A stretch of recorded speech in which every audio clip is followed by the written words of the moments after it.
yang terkait dengan pendidikan, memang menurut saya tidak sependapat dengan Bapak yang di tengah. Itu menggambarkan kita itu tidak akan maju kalau hanya sekedar menggantungkan. Memang yang disampaikan tadi bahwa pendidikan itu tidak hanya terhenti sampai di situ, bahkan nanti sampai di liang lahat. Saya berharap jawaban yang Bapak yang sebelah timur itu kita jadikan pegangan bahwa pentingnya pendidikan bagi remaja, bagi siapapun itu pendidikan sangat penting. Tidak akan korelasinya kan sekarang salah niat kadang. Anak kita sekolahkan supaya dapat pekerjaan itu adalah niat yang salah. Kita perlu tata batin kita. Kita sekolahkan untuk mendapatkan ilmu, untuk mendapatkan pekerjaan suatu saat nanti. Sehingga saya sependapat pendidikan sangat penting dan dilanjutkan, jangan terhenti walaupun sampai di MA, SMK, masih ada lanjutannya. Karena mau tidak mau kita akan ada regenerasi. Yang jadi presiden suatu saat sudah jatah waktunya habis, siapa kalau tidak kita. Ya, terima kasih. Ada yang lainnya Bapak? Pak Muzamil? Tafadhol. Oh ya, baik, terima kasih. Jadi gini, ini kan tadi pertanyaan kepada para orang tua. Akan tapi ternyata ini ada orang tua yang sekaligus guru. Guru di sini. Baik, ini gini, kan ilmu itu penting, Pak. Ilmu penting. Ya. Tetapi ada yang lebih berharga dari ilmu. Gitu ya. Ini tugasnya orang tua untuk memberikan pondasi lebih dulu kepada anak-anaknya. Sampai tahu sekarang ya, problem Indonesia ini lebih banyak disebabkan orang bodoh atau orang berilmu? Orang berilmu. Nah ini ada apa? Nah itu, ini yang maunya digali oleh beliau Cak Nun, kenapa ditanya, sampai nyekolahkan anaknya itu untuk apa? Nah itu loh. Itu loh. Bahwa orang silakan sekolah sampai kemanapun, tapi kalau ada yang keliru dalam mendasar itu semua, yang menghancurkan Indonesia ini lulusan Amerika banyak. Kenapa ekonomi Indonesia yang katanya ekonominya Pancasila tapi kok jadi kapitalisme? Ini karena lulusan Amerika. Gitu ya. Dan yang menghancurkan ekonomi kita, yang menghancurkan politik kita, ini orang-orang terdidik bukan orang-orang bodoh. Gitu ya. Nah, di sini maka tadi ditanyakan anaknya sampean kok di sekolah cek opo. Nah, ini ada tugas yang lebih penting dari orang tua. Oleh karena itu orang tua harus bisa memberikan ibarat perahu anaknya ini sebelum dilepas ke sekolahan itu harus dikasih arah. Ini loh, awakmu sekolah ini akan ke sana. Nah itu ya. Maka menuntut ilmu tidak boleh tidak tahu ini arahnya kemana. Itu ya. Selanjutnya menuntut ilmu juga tidak hanya di sekolah. Ya. Dan bapak dan ibu semua juga jangan terlalu menggantungkan anaknya kepada sekolah. Karena bapak dan ibu adalah guru pertama dari anak-anaknya. Gitu ya. Itu saya kira. Terima kasih. Sik Bu ya tetep kene ya bismillah. Iki saiki wis setengah siji, mang janjine jam siji ketoke gak cukup nek jam siji berarti Mas yo gak kok tambahi anjane bahane membutuhkan waktu lebih panjang. Aku njaluk izin karo para penyelenggara. Gak paham-paham amat ndak apa-apa sing penting aku ikhlas menerima dan mendengarkan kok dadi dhewe ilmune karo Gusti Allah. Aku kepingin beberapa poin ngene menyambung Pak Muzamil. Wong golek ilmu itu siji tergantung gurune ta ilmune ta sing sinau. Sing sinau. Jadi sekolahan itu nomor satu mendidik agar anak punya kemampuan untuk mempelajari sesuatu. Guru nomor dua, ilmunya nomor tiga. Sing nomor siji sing sinau. Jelas ya? Oke.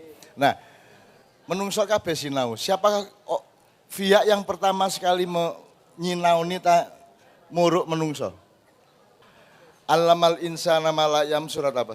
Malam ya Allah. Iqra bismi rabbikal ladzi Iqra khalaq. bismi rabbikal ladzi khalaq.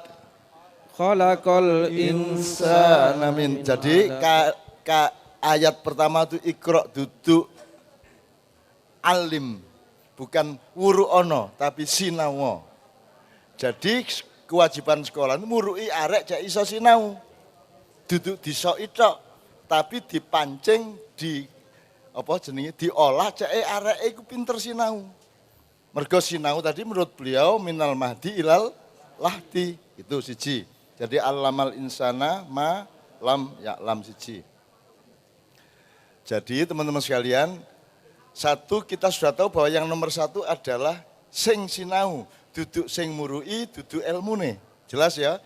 Maka metode pendidikan di sekolah nomor satu harus murui arek, melatih arek-arek, CE, gelem sinau, sregep sinau, nikmat sinau. Nek gak nikmat kan yo gak suwe. Ngono ya? Oke. Nomor loro ngene. Aku biyen aku lak rada gak gelem sekolah wong iki cilik. Wangel aku dikon sekolah iku. Njaluk duwe akeh cek gelem sekolah, wis dirayu-rayu. Nah, anakku yang ngono. Anakku kabeh ku wangel dikon sekolah. Aku kate murune gak iso aku yang ngono. Gitu. Jadi suatu hari ketika saya mengurusi lumpur di Sidoarjo, kita makan malam di alun-alun Jogja, terus anakku rampak melok. Kami sudah berunding berapa lama, rampak iki berkali-kali sudah kita antar masuk taman kanak-kanak, tapi akeh alasannya untuk gak gelem. Moro-moro ibune teko jam 09.00 esuk, terus rampak teko, Bu, baju saya kotor ya Bu, kayaknya harus pulang. Pokoknya ndolek alasan cek mulai. Malam itu sudah janji bahwa besok pagi dia harus sekolah. Terus Mbak Via, ibunya mengingatkan, rampak besok siap loh ya, pagi-pagi jam 6:30 udah diantar oleh ibu loh ya. Sekolah toh janji, terus rampak menghela nafas panjang. Ya sudah, ya sudahlah gitu. Ya wis gelem wis gak apa-apa wis, tapi dengan abot iku. Begitu sekolah jam 10 golek ibu nih. Terus kondo, Bu, sebenarnya kenapa? Enggak sih, sebelum sekolah diantar, dia takon sik nang ibu nih karo ono aku. Bu, saya mau sekolah tapi harus dijawab dulu pertanyaan saya. Apa pertanyaannya cari ibu nih? Kenapa saya harus sekolah? Wong sudah ada ibu sama ayah kok sekolah. Ngono iku. Mbak Via jawab spontan. Loh, kan ibu sama ayah tidak selalu sempat untuk menjadi gurunya rampak. Maka butuh asisten. Nah asistennya itu ada di sekolahan. Ngono. Oh asisten toh, ngono deh. Akhirnya kepeksa gelem sekolah. Wes, sekolah hari pertama mulai langsung takon meneh. Bu, apa toh gunanya agama itu? Ngono iku. Mbok. Nek aku Ustaz langsung tak kaplok arek iki. Apa toh gunanya agama itu? Ngono iku sinis ngono iku deh. Terus aku kepeksa aku jawab ngene lho rampak. Urip iku menungso iku gak roh kabeh. Akeh sing dhek gak roh. Nah sing gak roh iku dikandani karo Gusti Allah. Carane ngandani iku liwat agama. Nek kon gak gelem agama, kon rohmu mek titik gak roh akeh. Oh gitu toh agama itu dek ngomong ngono. Saya pikir mata pelajaran. Ngono iku dek. Dan seterusnya jadi ibu, bapak, tidak ada yang salah dengan yang dikemukakan oleh ibu dan bapak kita yang tengah dan yang kiri. Tetapi kita harus tetap punya keluasan bahwa tidak ada nabi yang dulu sekolah. Karena ketika itu yang namanya belajar itu langsung kepada Allah, langsung kepada alam, dan kepada dirinya sendiri, kan begitu. Karena Quran itu ada 3, fil afaki, wa fi anfusikum, dan Al-Quran sendiri sebagai mushaf atau kalimat-kalimat ayat-ayatnya firman-firmannya Allah Subhanahu wa taala.